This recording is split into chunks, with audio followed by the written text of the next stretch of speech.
Hi, I'm Tim Grant. Today we're going to work on inversions of a chord.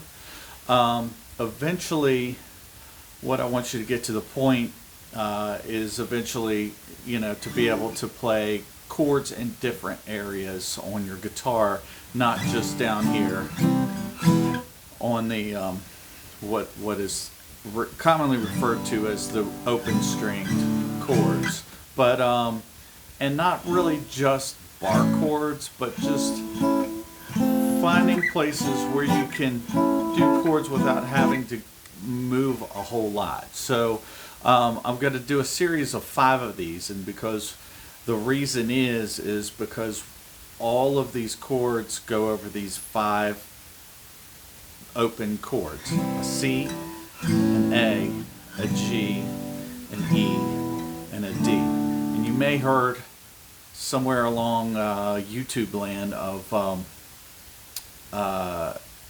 the term caged method, and this is where this comes from.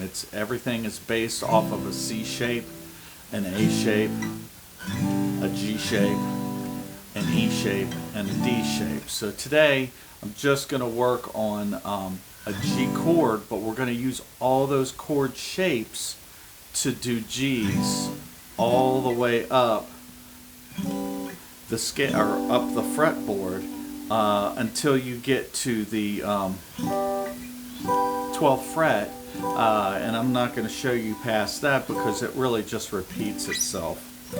It's the same thing.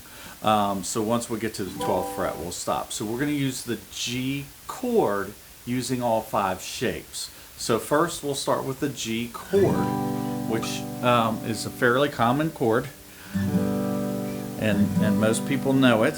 So I'm not going to go over this chord. All right. The next shape we're going to do is an E shape.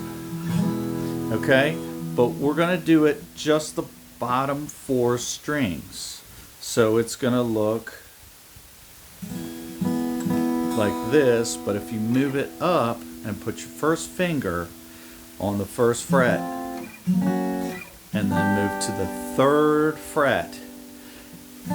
Now that's your bass note right there. Okay, so 6th string, 3rd fret, 1st finger. I'm sorry, not 6th string. 5th string, or 1st string, sorry. 1st string and 2nd string on the 3rd fret. The 3rd string is on the 4th fret with your 2nd finger, and the 4th string is your 5th fret with your 3rd finger. Now you may recognize this if you learned an F chord. It's the same thing. Okay, and then you've got bar chords that does the same thing, but I'm not worried about that right now because we're just getting the bottom 4 strings. Okay, so that is a G. 1st G, 2nd G. 3rd G is based off of a D chord. Okay, your root is here. We're going to play a root of the G here.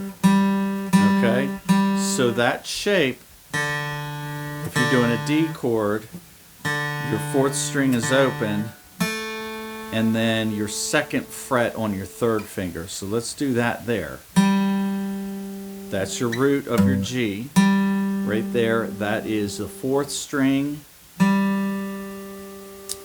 5th fret. And then I'm going to stretch, and I don't use this chord very often like this, but let me explain it first. So you're going to make a D shape down here. So your 2nd finger on the 7th fret on the 3rd string, and then you're going to put your 3rd finger on the 1st string on the same 7th fret, and then your pinky on the 8th fret on the 2nd string. So basically, if you took this down to the D position, you're just playing a D chord. Okay, Now, here's the reason why I don't do this very often. I do like this shape, but for 7th chords. That's your major 7 and your dominant 7, and I'll talk about those later. That's a great shape for that because it goes into other things.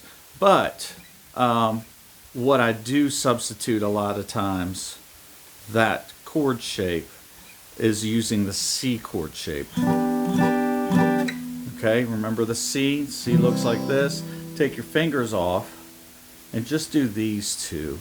So do your first fret, 2nd string, 2nd finger, and then 2nd fret, 3rd string. I'm going to bar with this one, but we're going to move it up. And let's not worry about that one, but right here, 4th string, 2nd fret, 3rd finger, and I'm going to move this up to where G would sit, which is, if we capoed over the 7th fret, so we've got 3rd, 5th, 7th. Mine has 2 dots. Typically you'll have a dot here. And just bar that. Now don't worry about this one. That would be the root of your G. That's quite a stretch. I just worry about the bottom 4. That is also a G. Now, that's a C shape. Now, if you've ever played a C and put your finger down here on the G, that's part of the chord too. So you can do that. So that's your next inversion. Put your finger here. So let's review this one again. So first finger is going to bar the 7th fret, and the 8th string on the 2nd, the 8th fret on the 2nd string, 2nd finger. Then you're going to skip. So this finger is going to be carrying the 3rd string, and then on the 4th string, you're going to put it on the 9th fret. Okay? Now if you want to make another inversion, you just simply put your pinky down on the 10th fret on the 1st string. Alright, and that's the end of the inversions, and then you're back to the G. So we've got a G shape here, we've got an E shape here, we've got a D shape here, we've got a C shape here, we've got another C shape here, and then we have an A shape here, which is going to be, actually no, I'm sorry, wrong. Missed it. I missed it. I apologize. That's your next A shape, so you can, that's your A shape, and then back to your G shape here. Okay, so we haven't covered the A shape. The A shape is going to be 10th fret, 1st finger, and then 12th fret on the 2nd, 3rd, and 4th. 2nd, 3rd, and 4th of the 12th fret. Okay, and then you can repeat your G. All right, so again, we'll just review that one more time. G chord using a G shape. G chord on the 3rd fret using an E shape. Some people play it like this. Okay, G chord on the 5th fret and 7th and 8th fret using a D, a G chord using a C shape on the 7th fret and 9th fret, 8th and 9th fret, and then another one you can drop your finger down, and then using the A shape there is another G chord there, and then of course back to the 12th fret.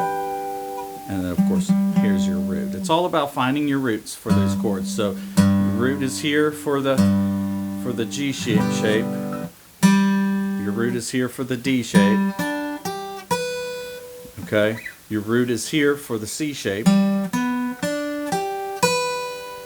Alright? And then your root is here for the A shape,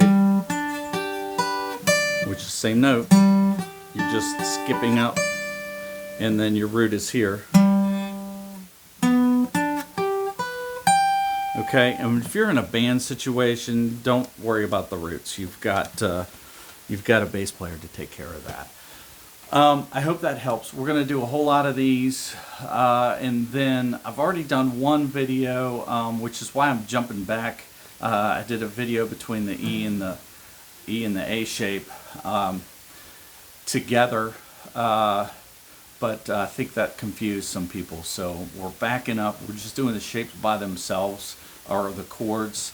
Once we get into that, we'll be able to move around to the flats and sharps and all of those things. So just be patient. Just work on your G chord all the way up the chord.